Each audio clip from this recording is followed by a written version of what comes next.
DFG's Corner is sponsored by the Real Golden Girls Creations.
DFG's Corner is sponsored by the Real Golden Girls Creations.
All opinions are those of the participants making them and are not an endorsement of any position, program, religion, or political affiliation.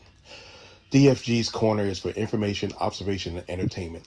I ask that you comment, like, share, and subscribe. Good evening and welcome. This is the man with the golden voice, the lady's choice, and the smooth as a Rolls Royce. I'm coming to you live from the 571 where I'm having fun and I'm getting things done. Tonight's show, we're going to be talking about loyalty. This was turned in by my favorite girl, the Chocolate Pearl, and was talking about loyalty. We were talking about jobs, but it also extends to other parts of your life. Is loyalty a one-way street or a two-way street? Before I move on, I would like to say what's going on, Chocolate Pearl. Hey, y'all. This is Chocolate Pearl, my brother's favorite girl. I'm here today trying to get this topic going on. And how's everybody doing out there in media land? That's wonderful. That's wonderful. It's always good to see you. And of course, it wouldn't be complete without my favorite girl too, Miss Apple Sweet. That's Apple from the NYC. Come on, Apple. Holla at your boy. Good evening, everybody. This is Apple from the NYC. I'm glad to be here, and I hope we have a good show. Oh, we will. We always have a good show. It's like kind of like a family call, but everybody gets to hear. Well, when we're talking loyalty, give me a second, and I will pull up we'll pull up the book definition of what is loyalty, and then we can talk about it with respect to how we do things and how people perceive us and how we perceive people. So overall, I'm hoping that everybody's having a wonderful Tuesday. If you didn't know, this is my show every Thursday night with my two lovely co-hosts, and we're a team, so we do it together. The show is sponsored by the Real Golden Girls Creations. If you want various sundry items, freshly made body butters and lotions and all that other good stuff, get with Chocolate Pearl. She's the owner and creator of the Real Golden Girls Creation. Don't you know that every dollar that you spend with her stays with her? So we ain't got enough money to put it to charity yet. So y'all can continue if you want. You like, share, subscribe. If you saw it in the intro in the pregame, I put a little commercial in there. I'll run that one a little bit more before we leave out, and I'm going to let Pearl say something about loyalty before while I bring up this next screen. Go on, Pearl, take it over. Okay, so loyalty for a job. I we grew up, you always try to find a job that actually.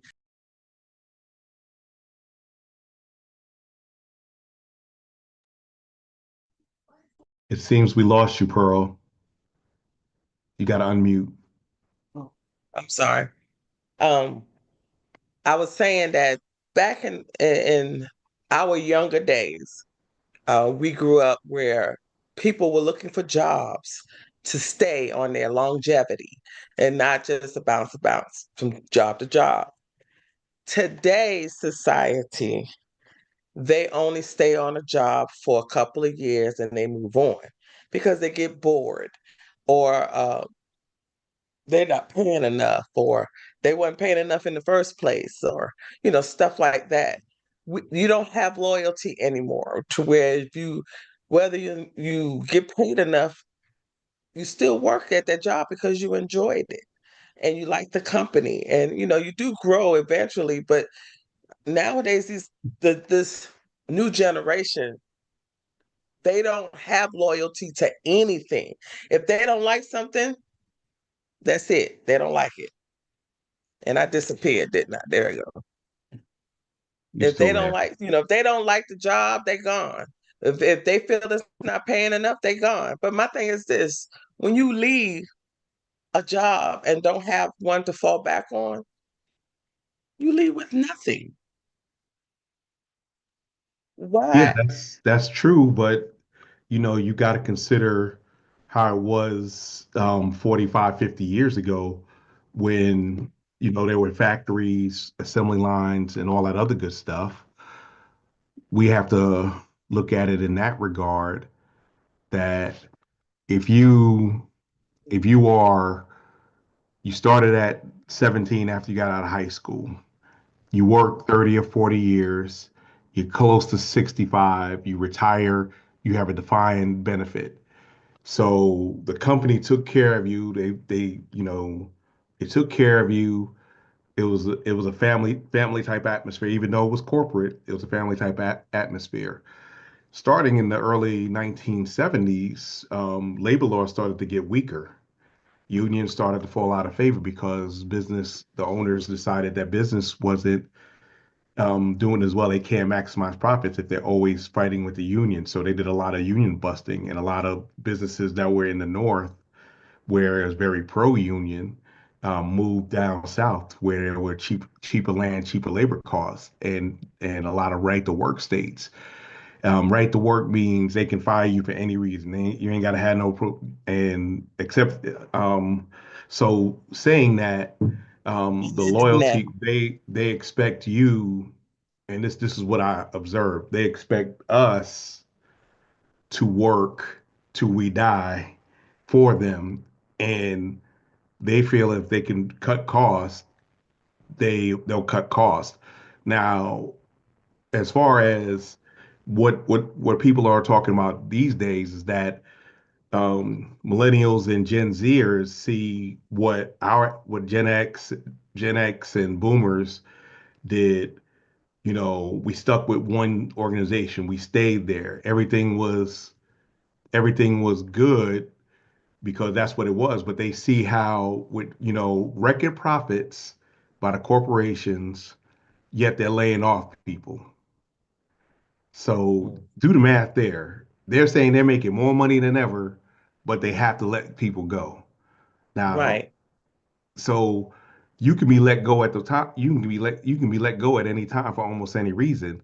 But now when we're when we're talking about that, we look at it as okay, we get on these kids and tell them that, well, y'all just don't have loyalty. But the job isn't loyal to them. If you look at the current. Right. And that's what they're saying. They're saying that like I said, I think I mentioned this last week or week before last, but my neighbor next door, she has two teenage girls in her home, and I think one is actually 18 now. And when you pass by, you have conversations. So when I got out the car, I said, and I seen her get out of her mother's car, I said, "Oh, you got the driver's license now." She said, "Yeah." I said, "Well, did you drive to a job?" And she was like, "No." I said, "What's going on? You not gonna, want to help your mom out?" She said, "The problem is my generation, they don't want to hire um her generation. I keep forgetting with Gen X or It's whoever probably it Gen is. Z. Gen Z, they don't want to hire my generation because we're not going to just work for nothing. They don't, she says that they don't want to pay you your worth. And they just want to work you, and give you nothing at the end of the day. She said she's not going to deal with um these type of people and and work. So you rather be broke than to actually work for something. At least you making something is what my thoughts are. You're sitting there, you broke, you begging your mother, she's trying to make ends meet and she can't, but you still worrying about, oh, I'm not gonna work for nothing. I'd rather work for something than not work at all. And that makes sense, but like I said, you got to look at how things are, and you don't want um they want us to work beyond schedules.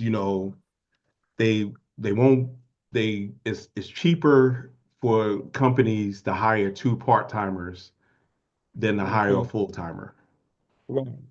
because they don't have to do insurance if they're part-timers, and that saves them money. So they're doing everything they need to do to for their pot for their to maximize their profits and not take you for as you're an asset. You're not you're just a tool to be used. And when you used it, you get thrown away. Cousin Nicole, how are you doing?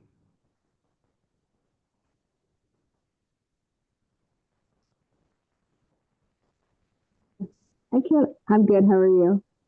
I am well. We got to give you a nickname because Okay, I'll be your cousin Cole. all right, all right. So today's topic is loyalty. We were talking about job loyalty, and when our parents were younger, they worked until a certain time, and they got a defined benefits package. It's famous mainly in the auto industry, the airline industry. So now a lot of those unions are no longer there. What is your take on Gen millennial late millennials and early Gen Z not staying at jobs until they retire? I mean, they were raised in a different generation. More so the instant gratification, and a lot of that has to do with they came up with computers. They're digital, so everything is at your fingertips. Versus, I have to wait for something, or I have to work a little harder to get something.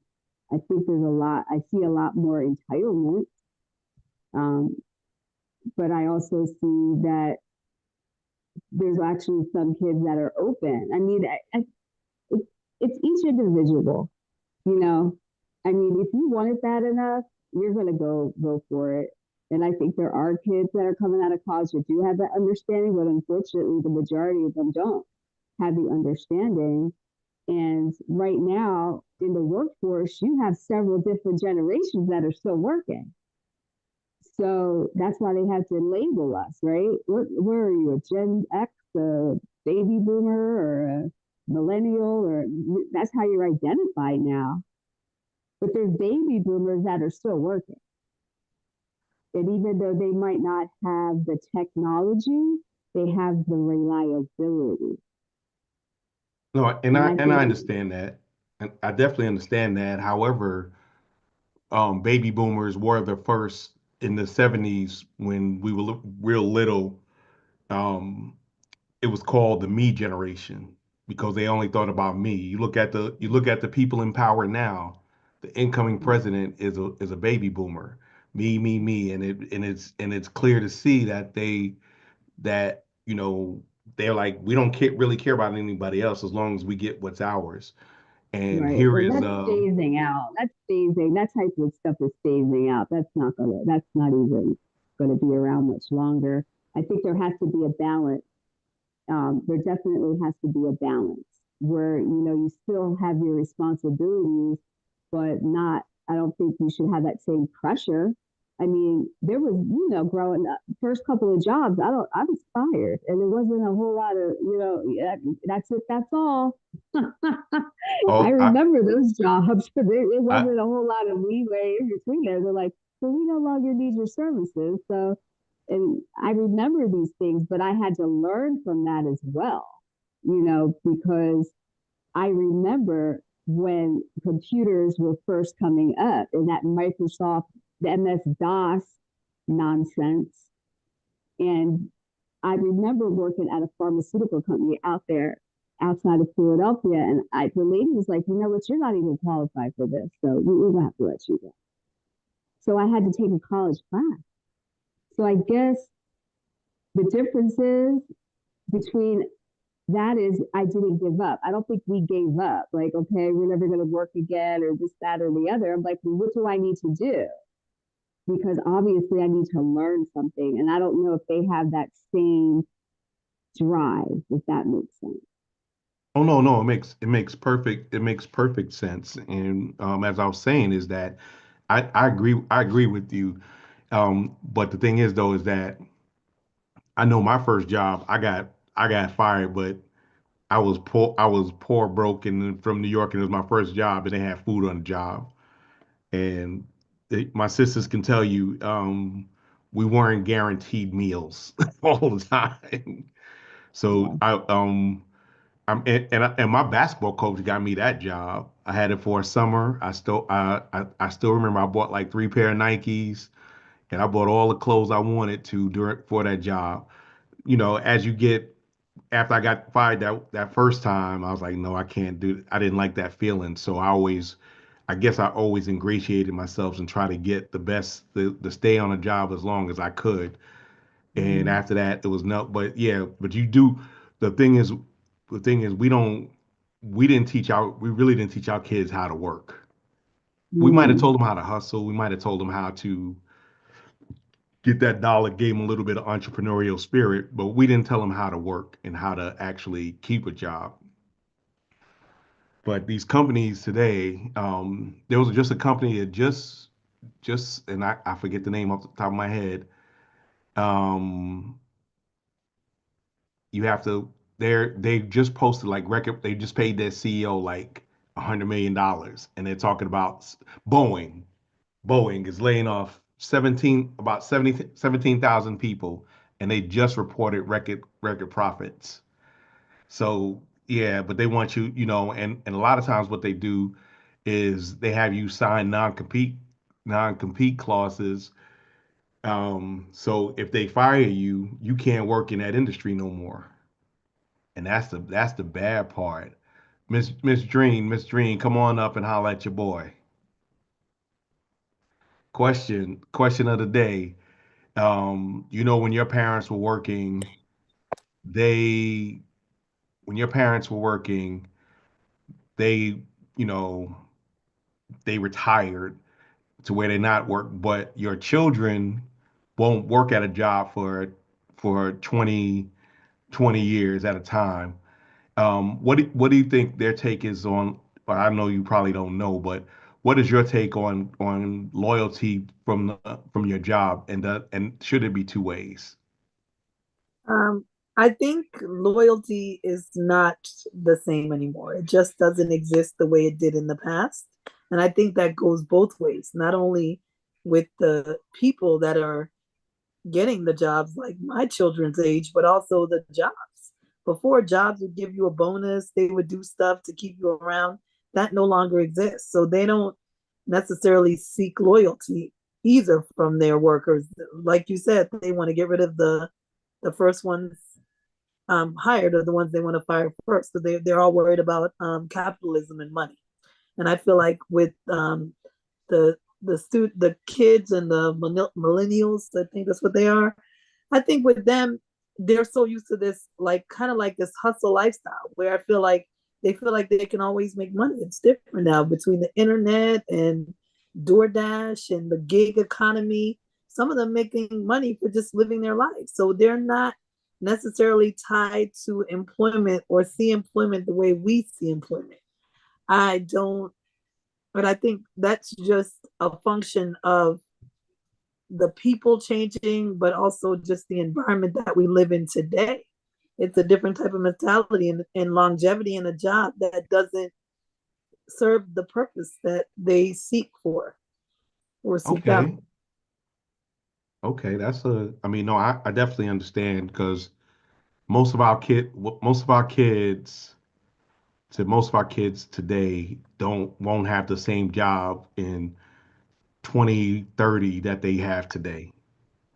It just isn't built like that. But a lot of us did give our children, they showed us, we went hard for work and had ethic, but they're not seeing us reap the rewards for all our effort.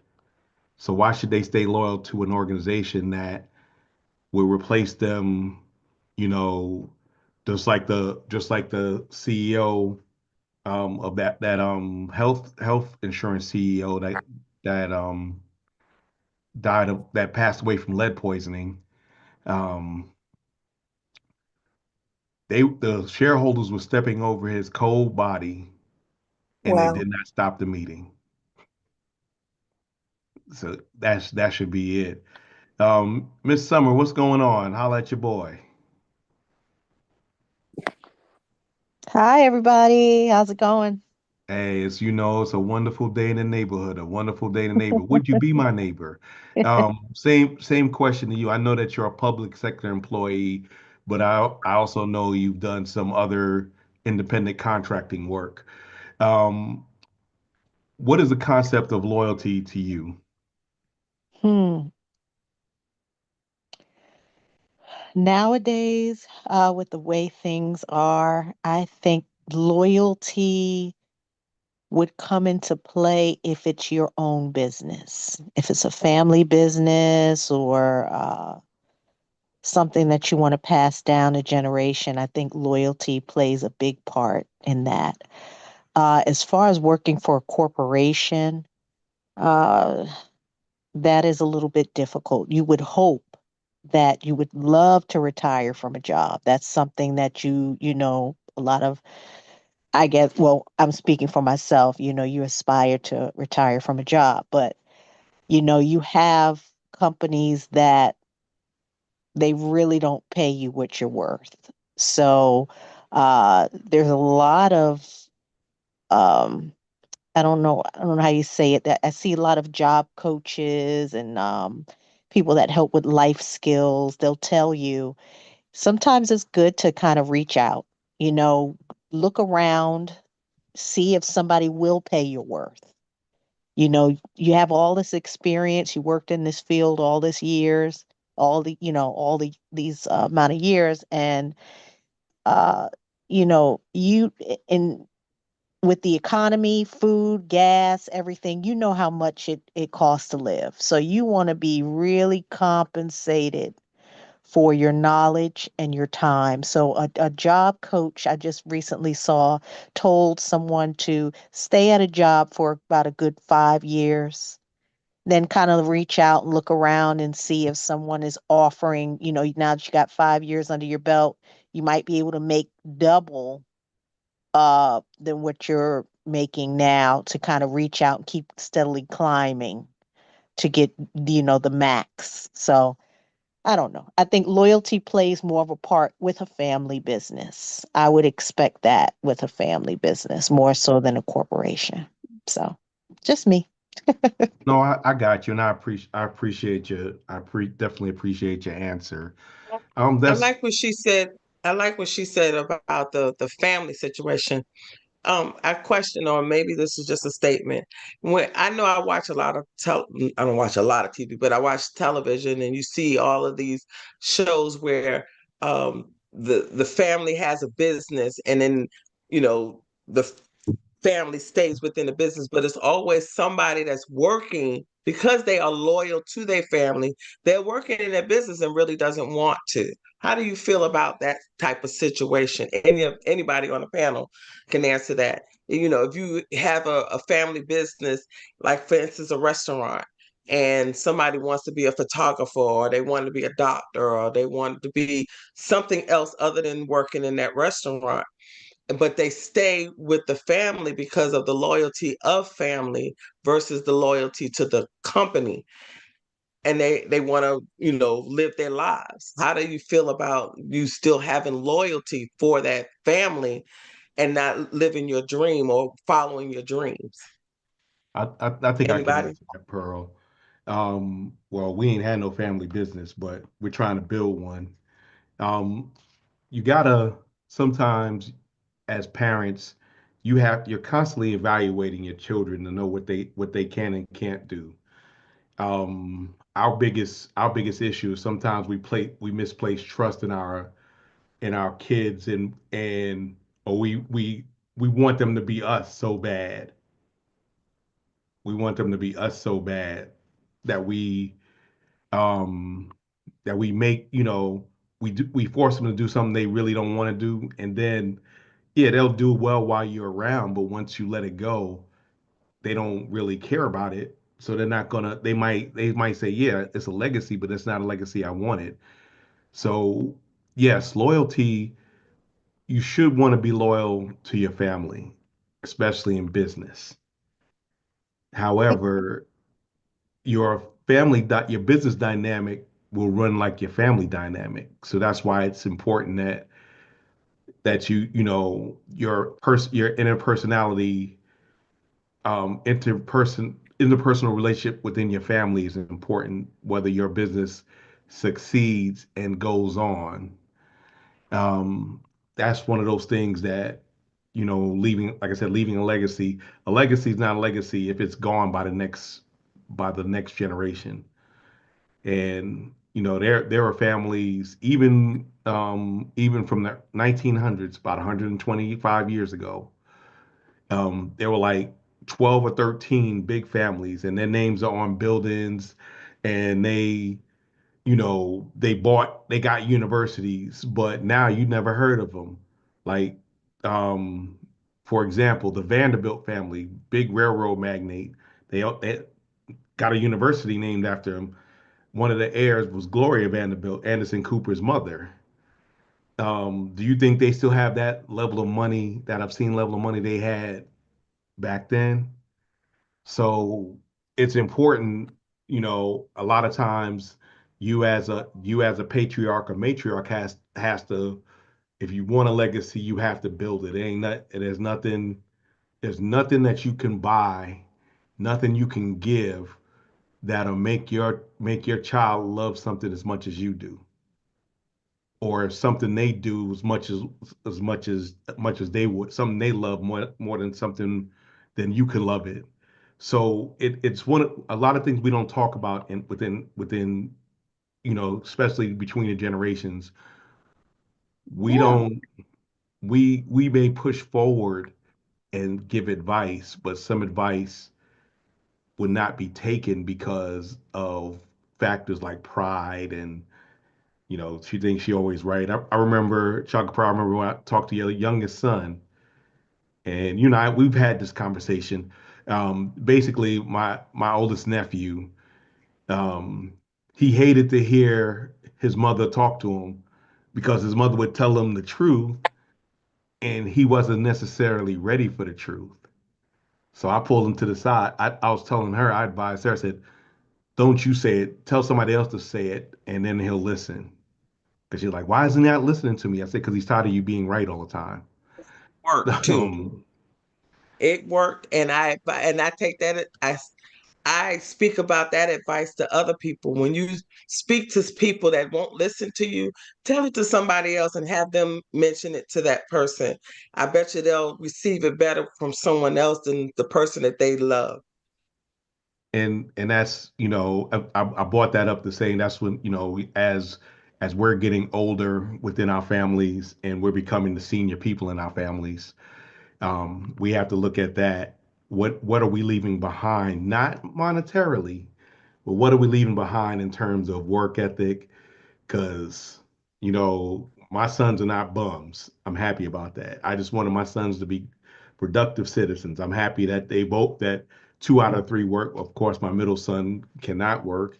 He wants to work, but he's intellectually disabled and on the spectrum. So he can't do what his other brothers can. But my point is that, are we showing family, to me, family loyalty, and it could be a family business, could be just family, is the respect you have between the generations.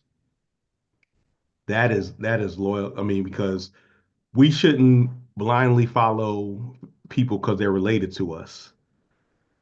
We should not be scared to share honest and direct feedback to be able to grow. That is loyalty. Being able to impart your wisdom and listen sometimes, because sometimes as we get older, we don't think we can be wrong. So it gets harder for us to see that, especially coming from our children, or those who can see you outside of you. So that's one of those things that DFG's feel good moment and that's also brought to you by the Real Golden Girls. Um, I'm gonna pass it on to Chocolate Pearl, see if she can drop some pearls of wisdom with respect to loyalty.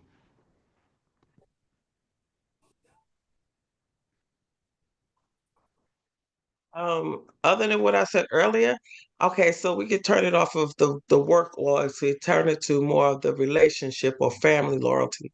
We kind of brought it up a little bit when it came to the family dynamics where, if you had a business or if you have a family, not necessarily business, but where maybe you had like 4 or 5 generations of dentists or doctors or teachers or lawyers. And then that one generation decided, look, I don't want to follow that. I want to go on my own. Um, those are the type of loyalties you have when it comes to family dynamics. Or are you loyal to your word, just your word, period, of when you talk to somebody or yourself? Are you loyal to yourself, stating that you're going to be truthful to yourself of how you live your life? Sometimes we say we're going to do something and we Oh, turn on our own selves, believe it or not. We're talking about ourselves where we decide we're not no longer going to do that because we don't want to, or we don't have the patience, or you know stuff like that. Does anybody have anything when it comes to that situation of family loyalty or the family dynamics? Well, we I do can have add personal dynamics of personal we loyalty. yeah, I think we do overall. We've had our spats, interpersonal spats with our immediate and sort of distant families. But I want to hear from Summer when it comes to family dynamics, family loyalty. How are you with your children, and how are you with your parents, and does is loyalty important to y'all, to your lineage? Yes. So basically, how we were raised was my mom and dad always stressed that they wanted my brothers and I to be more and do more than they did. They want us to, if they never got a chance to go to college, they would love for the opportunity for us to go to college. So they always wanted us to experience more, to travel more, to do more than they were afforded to. Okay, Now, with the way my father is now, he's retired. He owns 13 acres of land in North Carolina, and he's going to be leaving that legacy behind to us. So, the legacy of land. So, he's always tried to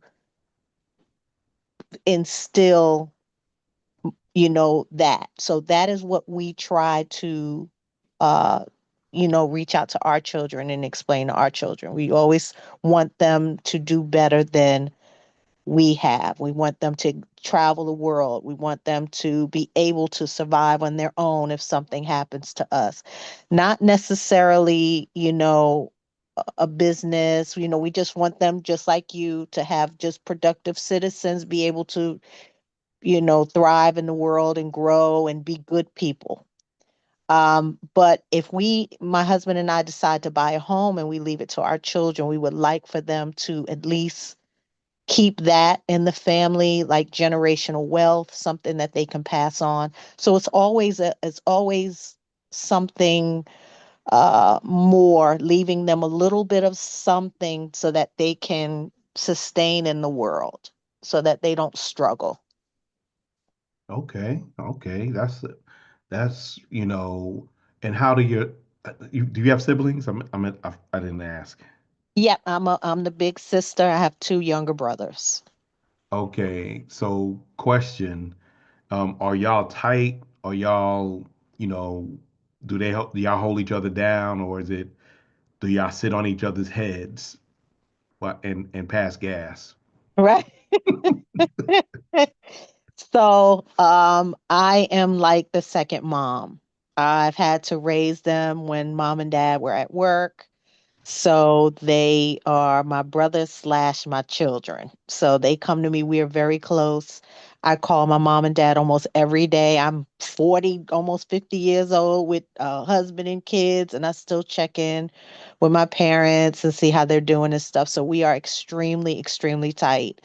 And I love my parents for that. We have a wonderful relationships. They're from the Bronx, New York, represent. And yeah, I've heard stories about how my father, they struggled. Nine brothers and sisters in the house, didn't know when the next meal was going to come from, and things of that nature. And I remember us growing up, and they saying, "Boy, y'all just don't even know what we went through growing up. Y'all don't know how good y'all got it."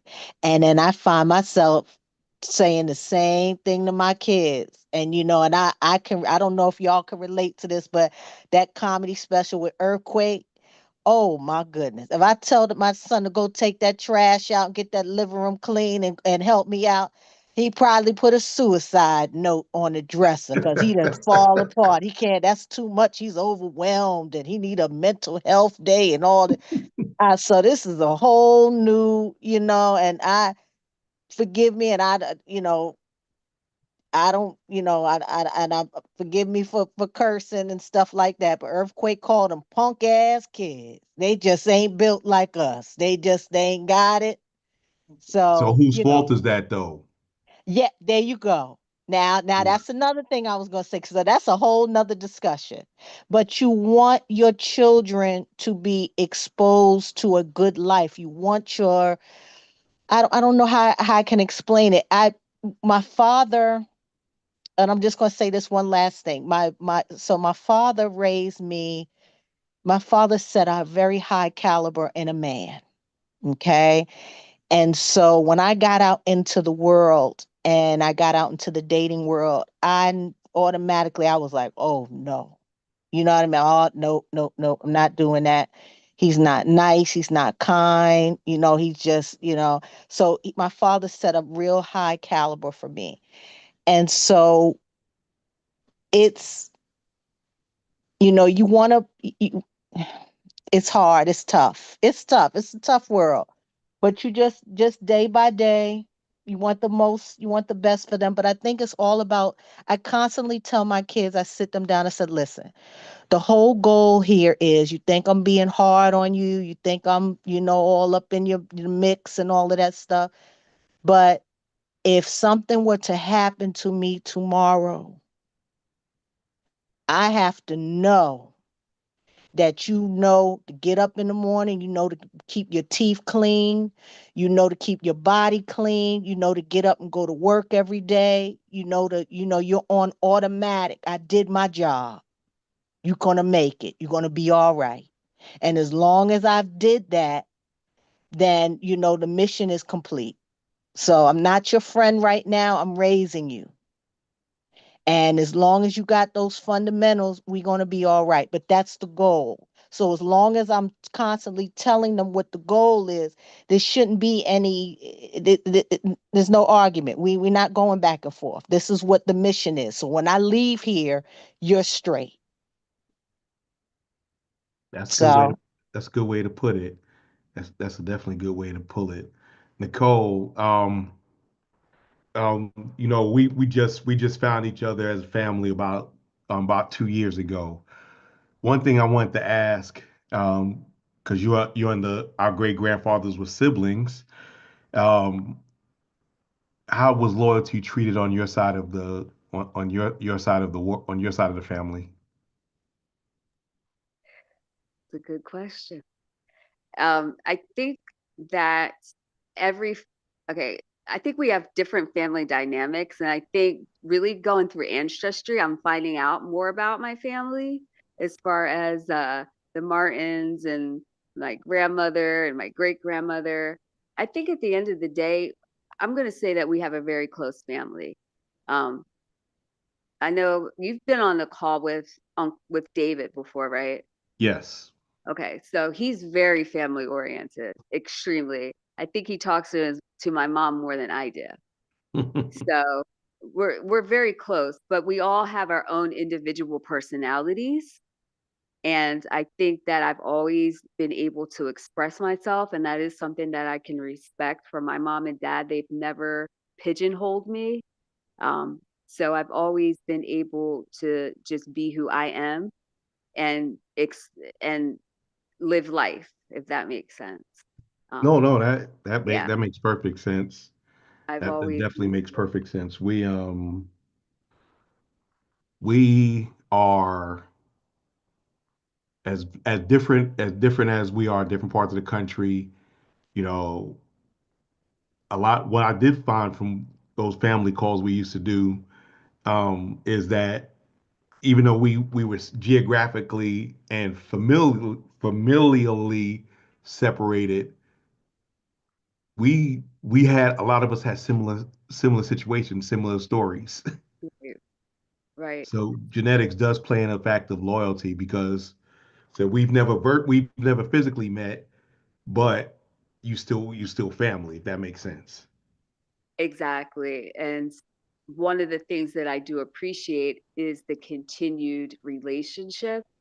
Um, it's good to talk about the past, but sometimes you just want to see, well, how was your day in 2024? Not because we Exactly. don't know what happened in 1895. I don't know. I wasn't there.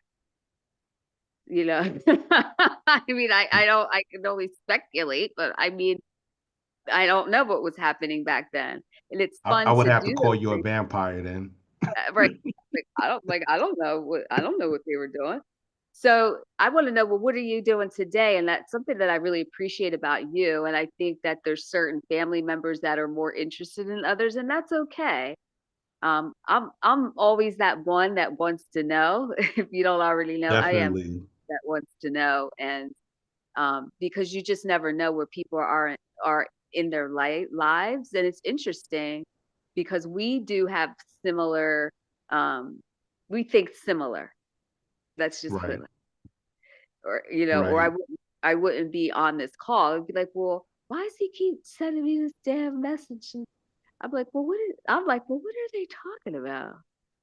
So I'm that person that's always interested in the human element of things and how people think and feel and all that stuff. And my parents have always allowed me to just kind of express myself. So That's wonderful. Like I said, sometimes it's genetics because um, you know, like I said, you and I have been building the trees for the last couple of years, and Rachel, it's just like I said, it's not weird, but it's like just different that we all we still had the same similar experiences.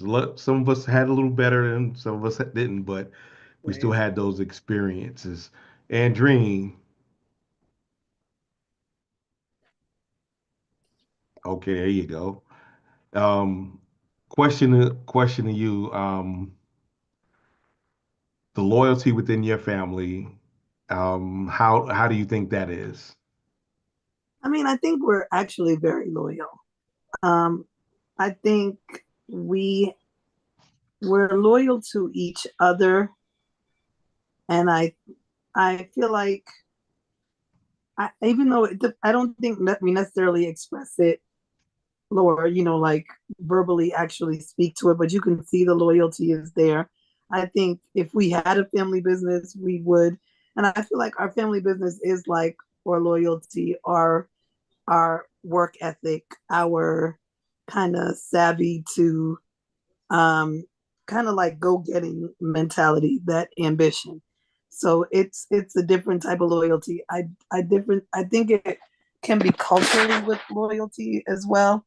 So I mean, like when you think about the Asian restaurants, or their family kind of have that restaurant, they stay open because the son does it, the grandson does it, and even if they don't want to do it, it's kind of bred into them. So I think we have a similar type of loyalty, but we don't necessarily have like a business or a company, but we have that ethic of we need to work, we need to take care of each other and provide for each other. So I think it's there, and I think that's a cultural thing. I think that's an ancestral thing. I think that's actually African American thing, and it goes back to I think our ancestors, where when they were probably in Africa, they would work together. And I feel like when we don't work together, it's because we've actually or don't have that loyalty, is that we're learning some of the negative behaviors of the oppressor. No, and that makes sense. That definitely makes sense. But you also got to remember that the majority of Asians in the United States have been here in just about 55 years. So they came over with generations. So they're going to have that family. They just transported the family union. One day they were in Asia, the next day they were in the U.S. They haven't changed.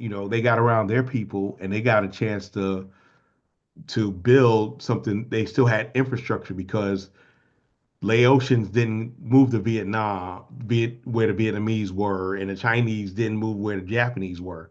So you went to that area. People already had infrastructure standing there. We're the only people. We're the only people that are here that we weren't really allowed to build an infrastructure per se. There wasn't. We didn't take the people that came from Nigeria, Ghana, um, Ivory Coast, places like that. We didn't bring them in and have infrastructure ready for them to go. Now they have their own infrastructure because most most sub-Saharan Africans started getting here in the late 70s. So they're on generation three. So, but we've been here and we weren't foundational Black Americans really weren't we tried to be a village. However, the villages kept getting burned. So now we're embracing individualism as opposed to family because when we were younger, especially Pearl and Apple could tell you, 90% of our first cousins lived in New York City. So we were around them all the time. But our kids, our kids, they know of each other. They don't know each other, if that makes sense. Because we spread out. Right, We exactly. We're so spread out that they're not as close as we were with our cousins and stuff like that. You're right. and and along with that, families are getting smaller and smaller. One of our great uncles had 13 kids, and they had tons of kids. Said Nicole's great grandfather had, which you had your grandmother had five siblings, right, Nicole? Who on whose side? My dad, Your my dad's side. mom. On the Yeah, Martin side. the Martin. Oh yeah, like five, and like I said, it's all spread out. I live in Arizona, so it's not like I'm not in Philadelphia anymore. So unless I go back there, you know what I mean, and you guys decide to have one family reunion, which I ain't seen a family reunion since I don't know when, but that's another topic. Then you're not gonna see. And I think a lot of these traditions and things have kind of gone by the wayside, which Right. if you remember when you were younger, you did have some form of a family reunion, or at least I know I have the pictures and prove it. But it kind of, but at Oh, that point, if I'm 10 years old, so I'm 52. So what's happened in the past 40 something years? What happened? But as people were, people pass away, the ones, the patriarchs, the matriarchs when they start passing away, who's passing the torch when they pass away, but right? that's And where if it does, but that's where we come in. That's where we come in, and that's why people like you and I are digging that stuff up because it gives context to why. And the more history we learn about our family, the more things you find more things make sense. more things make sense, and then it goes back to what we talked about, the family business. But when it comes to money and family, sometimes a lot of times sometimes that doesn't always mix unless everybody's on the same page. And I think in building those relationships and stuff like that, building that trust factor, And I don't know. That's why we have to continue to have those calls. And it's Yeah. nice to talk about the 1800s, because what's going on in your life today? What is Right. happening today? I want to know you today, right? Because you know that that land is still sitting over there in Florida under Samuel Martin, and it has to stay in the family because it's from the Homestead Act, and it has to stay in the family. You know, it's stuff like that. But if we can't get along, how are we even going to do anything with that? That could Ex actually do something. exactly. And for That's all y'all true that don't know, generation. Samuel Martin was our great great grandfather. Samuel Lamel Martin. Um, he was our great great grandfather, and he had some property from the homestead, like Nicole said, in Florida. So she's actually doing the research to find out what claims we can get as far as and how it's going to be split amongst the great grandchildren.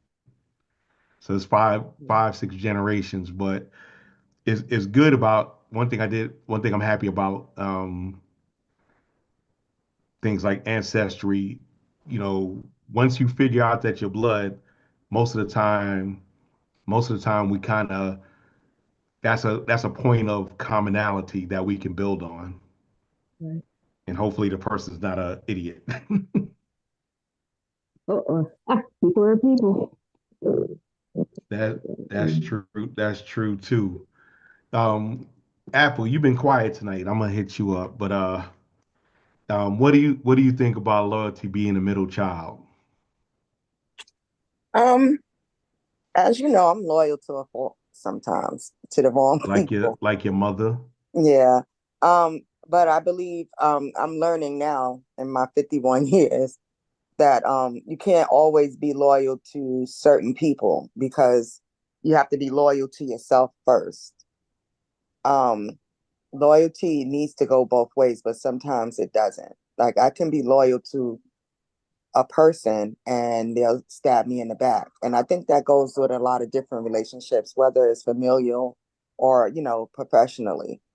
And to touch on the professional, I taught my children that they have to be loyal to the job to an extent, but if they're not getting their worth, if they have to know their worth and what they bring to the company and what the company gives to them. And if they don't feel like they're valued as an employee, then they need to seek other opportunities. And if that means that they have to, continually, get different jobs until they're somewhere that they're comfortable, then that's fine too. Because you don't want to work at a job 30, 40 years and as soon as you're not productive at the job anymore, they just let you go, even after all the years that you put in, all the sweat, tears, and time. And, I, from my personal experience, from my last position that I retired from, when this is a true story, I worked so much. I didn't get lunch that day.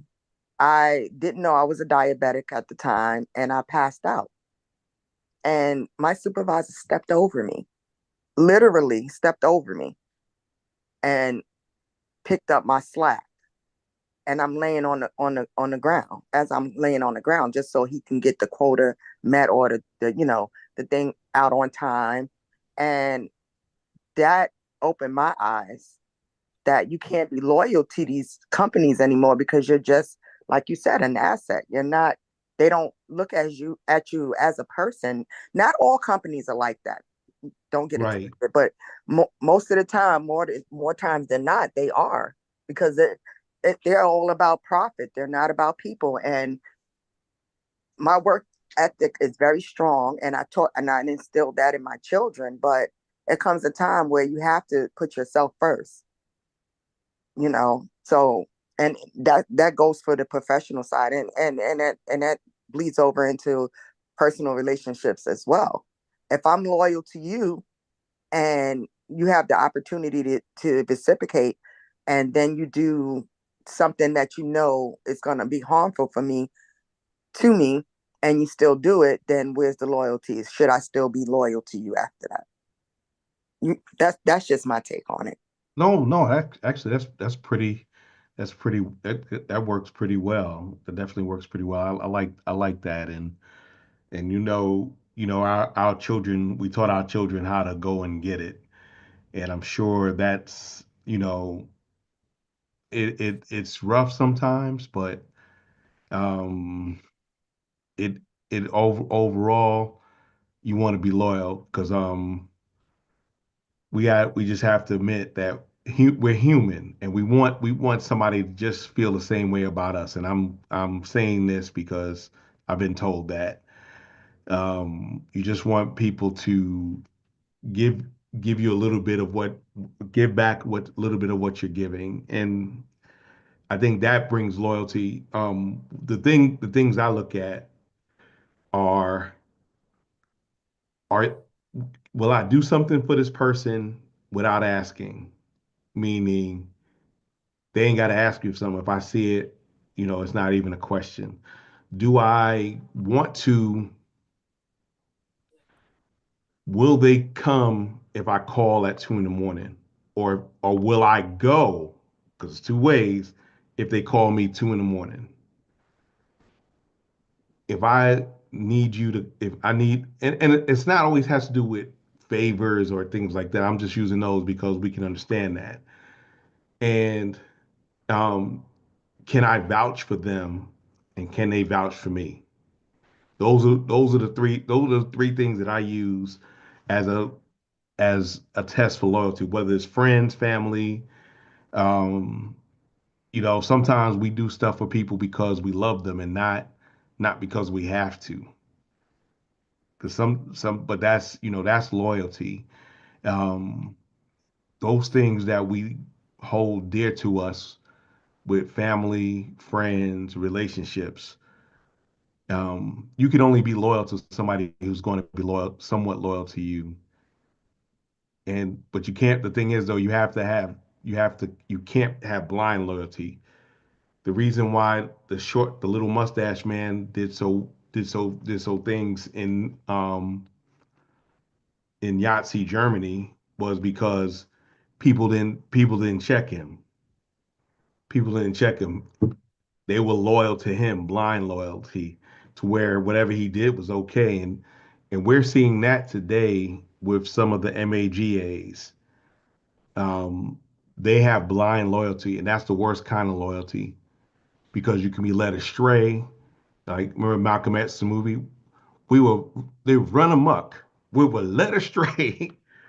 But those things is that if you can't answer those three simple questions, then I question whether you can be a loyal person.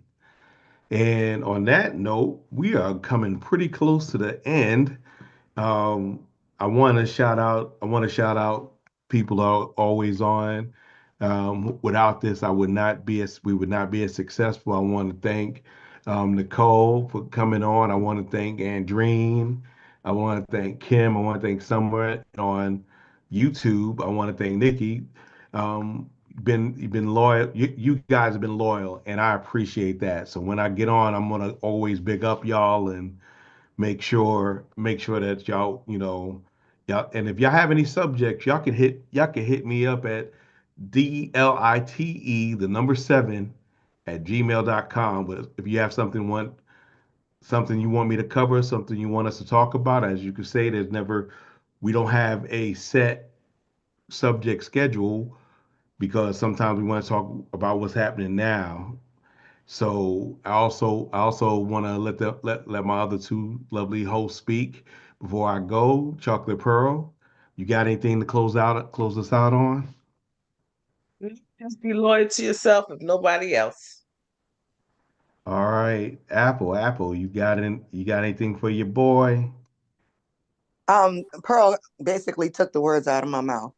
If you're loyal to yourself, the loyalty from others will come. That definitely sounds like a winner. And like I always like to say before I close out, never make love by the garden gate. Though love is blind, the neighbors ain't. Y'all have a wonderful week, and we'll see y'all next Tuesday. Don't forget to like, share, and subscribe. I'm on all the socials, and we will see you guys next week.